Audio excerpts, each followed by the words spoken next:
would be a meeting for our leadership huddle, which we've done annually in January for many years. But with the pandemic, this year instead we're shooting some of these videos to just highlight some of the kinds of things we would be hitting on that Saturday morning at the leadership huddle. So I want to talk for a minute about picking up your paddle.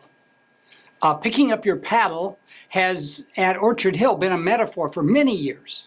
For years, we've talked about the church being more like a raft in turbulent whitewater rather than a lazy boy recliner in the corner of a living room. We do not follow Jesus primarily to be comfortable, like sitting in a lazy boy recliner that was made to fit me well and be comfortable. Instead, we like the picture of following Jesus, picking up our paddle in a whitewater raft and going through sometimes white water, rough water in the raft. And that's our picture of the church on the move, a church making a difference, a church following Jesus.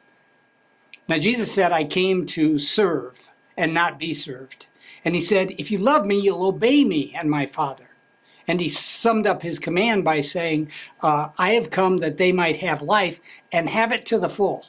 Picking up a paddle, doing something for God, is one way of loving our neighbor and taking an important spiritual step towards life to the full. Picking up a paddle is one of our stages of spiritual growth. Hey, let's go serve and learn. And without that, our growth would be stymied and dwarfed. Those of us who want to follow Jesus and pick up a paddle may be wondering, how do we do that during these early months of 2021?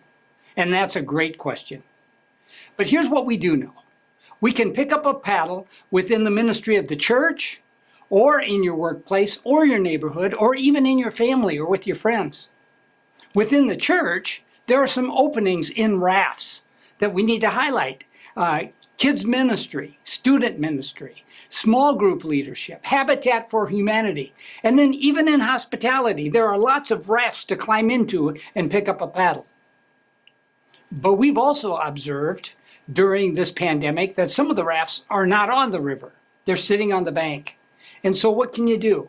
Well, there's much to do with encouraging people, writing notes, making calls, sending texts, giving people an emotional and spiritual lift, giving encouragement.